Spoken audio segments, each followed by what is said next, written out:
Hey, Steve Mignani here doing the junkyard crawl at Bernardston Auto Wrecking in Bernardston, Massachusetts with a 1986 Chevy C10 pickup truck. Now we know, of course, it is a C10. I can see the ghost of Chevrolet and the C10 logo here. Of course, the C series means two-wheel drive, not four-wheel drive, it'd be a K.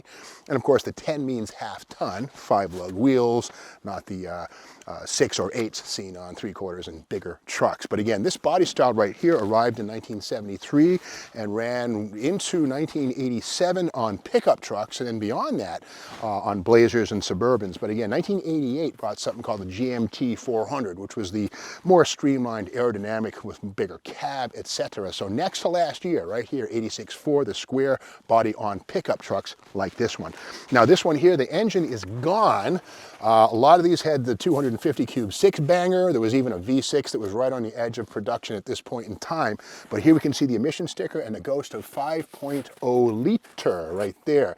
Now this is not a Mustang 5 liter for you folks who have been on the ICE fans. That's rather Chevy's 305, which arrived in the late 70s. Basically a little brother to the 350, fuel economy in play. But this one is kind of interesting. It does have 4 headlights and the color bar right here, which matches the rest of the body. We'll get to that in a second. Kind of cool. There were 2 different headlight treatments on these, but again, more on that in a moment. And something kind of cool on this is factory ram air. Yeah, I gotta say it. If you look right here behind the headlight, come around this side if you would, Shane, you'll see a circular hole, and that was once connected to a flexible zip tube that would have fed cool air from behind the headlight to the air cleaner inlet. And again, the cooler air was more efficient and helped the engine run better, which was just as good for economy as it is for performance. Now this one, of course, is the half-ton. Let's take a peek inside. And this one has the bench seat, as they pretty much all did, but look at that on the floor. That is a 4-speed manual.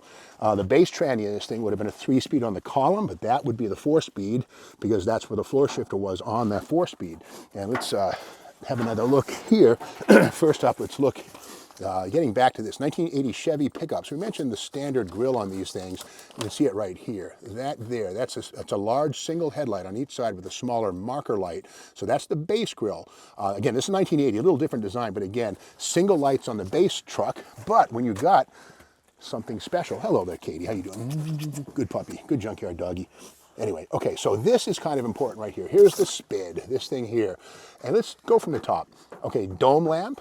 Exterior below eye line M, fleet side body, rear axle 273 ratio, ooh, highway gears, lower brakes, power brakes, 5-liter V8, there it is, that's the LE9, produced in USA. 4-speed manual transmission, the MM4, pretty cool. Power steering, heavy-duty battery, cigarette lighter, AM radio, deluxe front appearance right there, that thing. The V22 deluxe front appearance is the quad lights and the body-colored band. Below that, painted rear step. And then the tires, work-ready package, kind of cool. Not sure what that was. Maybe Google user GP will fill us in. Tires here, we've got the gauge package right here, light blue metallic and blue vinyl bench seat interior. This again is the SPID, which is Service Parts Identification Decal, or whatever you want to call it, the SPID. And so nice that it's located inside the glove compartment where it is protected from the elements and exposure where it could have been otherwise. Now this is a long bed, 8-footer, we see it right here, the long bed, fleet side body. 6 foot's a little sexier, a little cooler, but again, here's the end of that 2.73 to 1 rear axle. Again, 273s. If you think back to your 10-speed bicycle, or even your 5-speed bicycle, a 273 ratio is kind of like being in 4th gear. Kind of hard to accelerate away from the sidewalk, but good top end.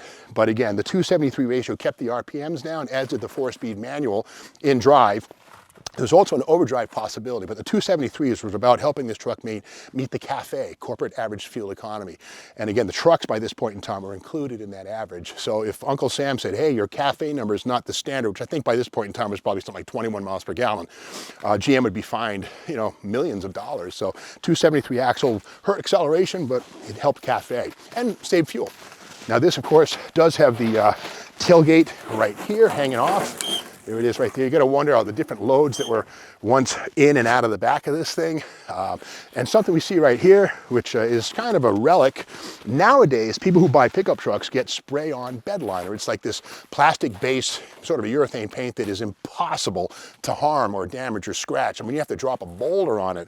Well, back in the 80s, that stuff wasn't quite ready yet. It wasn't around. So people would buy stuff like this.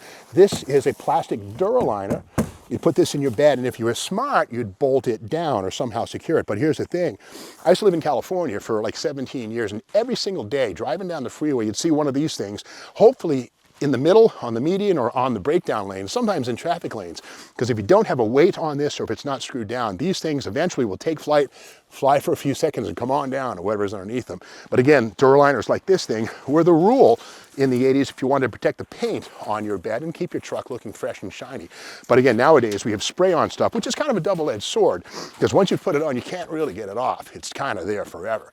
But that's the story of this 1986, next to last year, for this square body Chevy pickup. These things are heating up.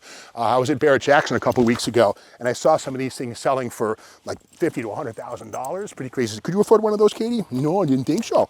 But anyway, this one here, next to last year, and come and get it if you want. This is Bernardston Auto Wrecking, and be sure to subscribe to this channel like Katie has. And if you like this video, be sure to ring the bell. We'll be back tomorrow with more Junkyard Crawl.